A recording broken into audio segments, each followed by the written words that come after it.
Economic growth in the European Union turning negative in the second quarter, despite some individual countries staying in the green, Germany. But this next politician has a plan to change Europe and liberate his country. Nigel Farage is the leader of the UK Independence Party.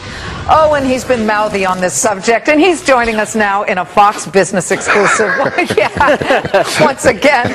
Listen, we can't see those clips enough, because you're not wrong when you talk about how the European zone, the Eurozone, of which the UK is not a part, it looks like the Titanic, and all of the comments that you've made. But has anything changed since you went on that tirade a couple of months ago? Do you see it any differently, Nigel? No.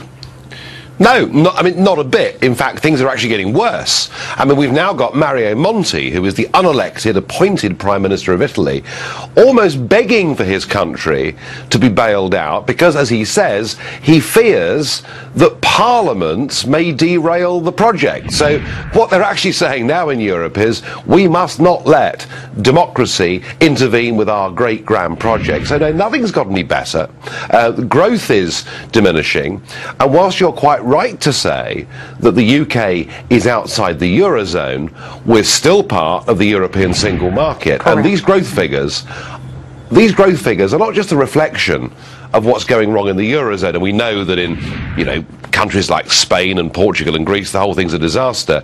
We're also talking about the fact that the UK and the Eurozone are part of something that is called the European social market model. And what that means is that we now believe in Europe, that we haven't got to work very hard, we can all pay ourselves huge minimum wages, we can all take 6 months off if our wife has a kid, and we're living in this sort of noddy land where frankly we're not facing economic reality. So, even though the UK is not part of the Eurozone, we are being constrained and constricted by being part of something that frankly begins to resemble communism in terms of its belief that the state and government and legislation creates jobs. It doesn't, it destroys them. Nigel, I'm talking of noddy land. The UK, you think, should be out of the European Union. What would that do to trade? Would it be more expensive for the UK to actually do business with the remaining European countries? I mean, what's the benefit? What's the UK getting out of it?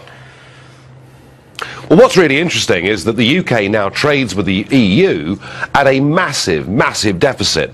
2010 is the last year for which we have figures, and European companies sold to us £50 billion worth of goods more than we sold to them. So, the idea that Mercedes would not sell their cars in Britain if we left the EU, or that my favourite Spanish Rioja producer would refuse to sell me a case of red wine, frankly is ludicrous. But what it would do for us is it would open up our ability to have trade deals, free trade deals in particular, with the rest of the world. And there is a very big English-speaking world out there, and we've turned our backs on it, which is madness. The Spanish Prime Minister has announced that he will meet with Germany and Italian leaders in the coming months. Now, the whole premise is that the European Union will lend to them, and they will open up these facilities if they officially ask.